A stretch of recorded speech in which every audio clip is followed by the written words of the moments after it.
Every once in a while, anime fans yearn for a new series to latch onto. Sometimes this connection is for positive reasons, a new series to dive into and a new series cosplay.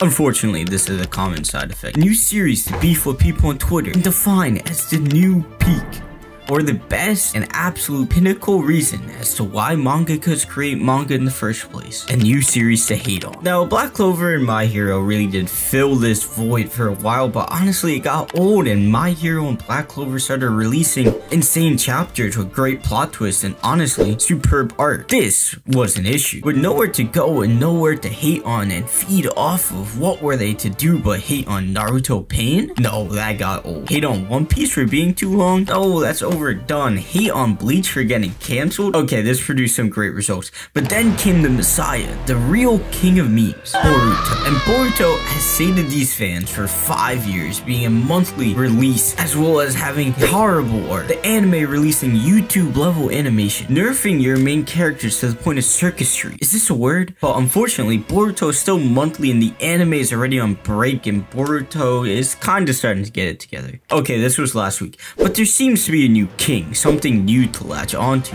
and that is something that is too early to call, and of course it is Kagurabachi.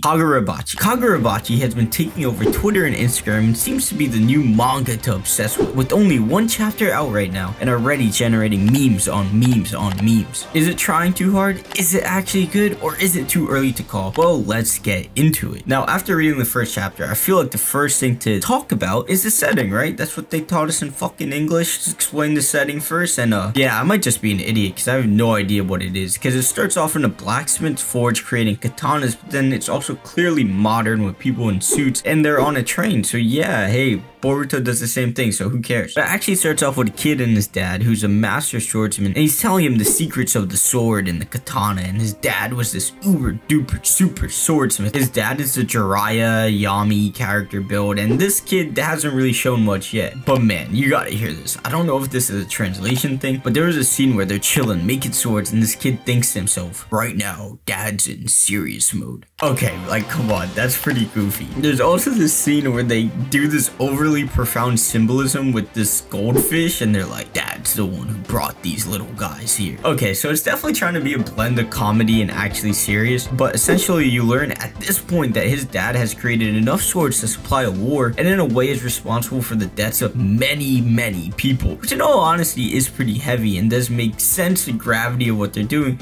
But this is Kagurabuchi throwing a real curveball. After this dialogue with dad, it jumps 38 months in the future to a scene of these thugs I think are Yakuza, and not sure if they're Yakuza, beating the shit out of this political organization guy. And if you thought the time skip was a curveball, nah bro. They're not just Yakuza, they got Yakuza sorcerers on some crazy Yakuza sorcerer shit. If I was to explain this manga in 4 words, it would be ninja katana sorcerer gangsters. That sounds about right so far. Then this Kmart Muzan turns this guy into a tree, kinda, but still I feel like there's actually a semblance of world design. You have a father that has a crazy past with the war, and then you have an organization that is torturing another political organization, and there's wizards. Then after all that, you get to see Chiro, the main character, and now he lost the buzz cut he had, and he has that classic anime scar on his face. And then we get to the biggest meme scene of them all. His friend asks him, hey bro, why don't you get rid of that scar?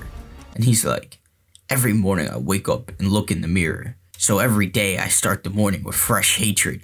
Like, bro, what the fuck, man? Like, who wrote that? Maybe it's a translation thing, but like, dude, why? Why did you say that? Why did you write that? Think about the process it goes to get something written, to put something out. You have your writer, you have the editor, you have the publisher, and no one just read that one's like, yeah, nah, that's not it. Oh yeah, by the way, surprise, surprise, his dad is dead. And who knows, maybe he gets such a crazy backstory, we take it back and we all start like crying, like, bro, I had to start every morning with hatred. I'm sure the big twist is that it's like, and it's his own weakness that killed him, but like, come on, man, that seems predictable right now. We then learn that in this time, the city is run by the Yakuza, and I don't know shit about panels and art, but I thought this page was really cool, and it did send the message of their ruthlessness. Like, how it has the panels at the top with the art behind it. It looks cool in my opinion. After all that, you learn that his dad gave him this uber special sword, and he goes in, charges the Yakuza all on his own. At the end of the chapter, it all ties into what we were talking about earlier, and he says they're not worthy to wield katanas. Honestly, I don't mind this chapter at all, and I'm pretty interested with some caveats. Like, the dialogue is pretty cringe, but I have a high tolerance for that kind of stuff. I mean, I read Boruto, and honestly, the world and combat system seem pretty interesting, and having a dark main character is pretty nice, even though it's definitely the trend right now between Jujutsu Kaisen, Chainsaw Man, and Hell's Paradise. A lot of shows are going this darker route, and I don't mind at all. I think a lot of people are over the whole happy-go-lucky Boruto, My Hero stuff, and they want to switch up. There's gonna be so many memes from this. They really have to fix the dialogue issue, because it's like, what were you thinking? What was the mindset? But honestly, the art is what it is. The story seems to have some depth there, and the world also seems really cool. So if you want to check out a video on if something really is that bad, watch this one on Boruto, and don't forget,